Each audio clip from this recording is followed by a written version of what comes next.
ARC has a long history in GIS. I just had to email and find out what our customer number is. It's 961, which means we started basically in the 1980s using GIS resources in our work as a metropolitan planning organization and as an RDC. Two quick images to show you how we take GIS tools and turn them into real-world data for our decision makers, because that's a critical thing for us, is making sure that our policy leaders have the best information possible to make the big decisions that we make here at the ARC. The scale of the decision making related to, say, transportation planning can be on the orders of $50 to $55 billion for the last regional transportation plan, and GIS is so ingrained into our system that we don't even think about it as an individual identity. We have some core functions here, and wrapped in all of these is GIS, over and over again, from our population estimates, where we use it for geocoding, employment estimates, where we do small area employment numbers, down to the traffic analysis zone, which is a subset of a census tract. All depend on our GIS resources, be they the actual software and our staff, to make these products work for our decision makers. Also, long-range forecasting. Again, our core data products as they relate to GIS are fundamental inputs into the long-range forecasting that we do here at the ARC. How does this all play out? And one of the critical ideas I wanted to get across today was that for us, it's not just about making data and publishing it on a website. It's about using that data and analyzing it and producing real-world publications that people actually read. This is a regional snapshot. We orient it towards 4 pages, very simple, on one specific issue. Almost every one of our snapshots now depends on GIS for the analysis that we do. It's the most popular data document at the ARC by a number of people willing to click on it and actually read it. So we're really leaning on GIS for these tools. Global Atlanta Snapshots, I'm going to show you a website for that. This is our core data set, LandPro, a fundamental input into our forecasting.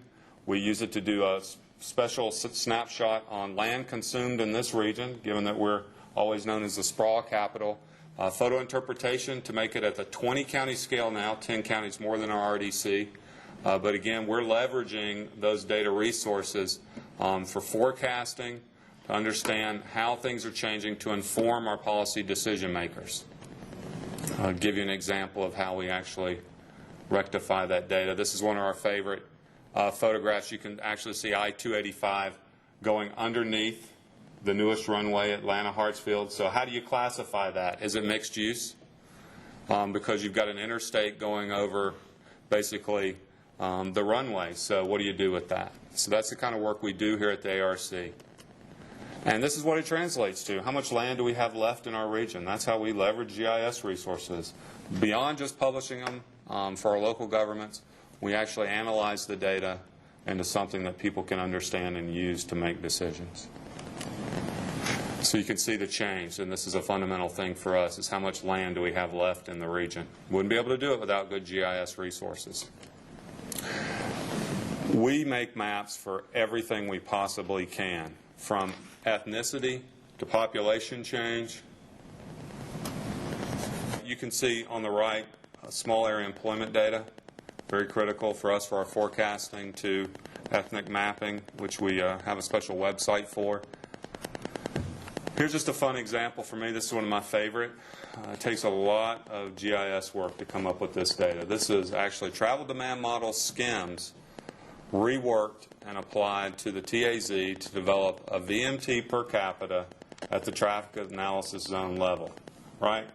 So we're taking very complex GIS data and getting it into a format where you can see that people in town drive less than people in ex-urban areas, right? Take GIS and turn it into something people can really use. And that's what we do here at the ARC, and we do a good job of it. This is another one, foreclosure activity. Would you think an RDC would be involved in the foreclosure crisis? Well, if you can do some analysis and you can actually get data from people and don't tell them you've got the data, you can build maps like this that shows concentrations of foreclosures in the region. Then you can go out to the city of Atlanta and tell them that The west side has the highest incidence of foreclosure in the region. Fun stuff. You might have an executive director that wants to know what additional counties will be in his future urbanized area, so he can start to plan to incorporate those counties into our planning processes here. So if you've got somebody like Paul DiGirolamo, you can actually take ESRI data, morph it to 2010, and develop a hypothetical future urbanized area based on growth trends to help our policymakers know where it's likely that we're going to grow in the future. Right? Nobody in the U.S. has done anything like this. You might be in the middle of a water crisis and have to do reservoir analysis for the North Georgia Metropolitan Water Planning District and give them some data to work with where they can start to look for future potential reservoir sites, something we use our data resources for. Just another image to show you that. Turns out we couldn't build a GIS model that would be as good as Pat Stevens, our director of EPD with 25 years of experience, to find future reservoir sites, because we're actually in a lot of trouble on this. We need water. Another one, a fundamental part of our work, we have to do those small area forecasts that feed the travel demand model. So we've taken GIS tools to another level. We hired a consultant to actually build us a tool within ArcMap. And the short story is to take big regional forecasts, weight based on proximity analysis using spatial analysts, and allocate future population and employment down to the small area, 5-acre polygon. Automating a process that I honestly used to do basically by hand in Excel. You can see the tool that he's built within ArcMap. This will be a tool that any local government will be able to use. So not only do we make data here, now we're building tools to help do the work more efficiently. Just to give you an idea of some of the routines to check how well that model's physically running. The calibration procedure is unique among all others around the U.S. And again, calibration. I love calibration. Calibration means that our models are believable, right? Another tool we built for GDOT, one of our staff persons actually programmed this up. This is a feature edit tool that automatically attributes new line segments based on road characteristics. This is something GDOT fundamentally wanted. It's a tool that anybody can have now that we built for our local governments that allows them, instead of having to go back and attribute line features, you can pre-program it based on your own road characteristics. Absolutely speeds up drawing of streets in the simplest sense. We're very proud of this tool. Give you an example of how that actually works, and so you can see how you would attribute those line segments and the features you'd get to choose. So if you're in a local government and you want this tool, just email me. We'd be happy to give it to you. We want you to use it. GDOT definitely wants you to use it.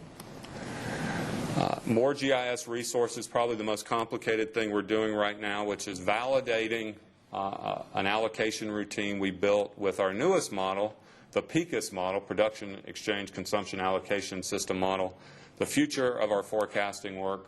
Again, what this basically shows you is how that model spatially attributes land use types based on total jobs and households, and I know this is complicated, to the parcels, Fulton being the biggest county with the number of parcels, compared to what the assessors actually says for floor space area in that given parcel. So green literally means that our GIS model is matching almost perfectly. So more tools that we're building to do the forecasting work that we're doing. We wouldn't be able to do it without GIS. And the web resources images all sank on your PowerPoint, which is too bad. But the truth is, the other point, what you would see on this image, on my computer, not this laptop, is that we've just built an ArcGIS server website. It's actually live now, though we haven't published it.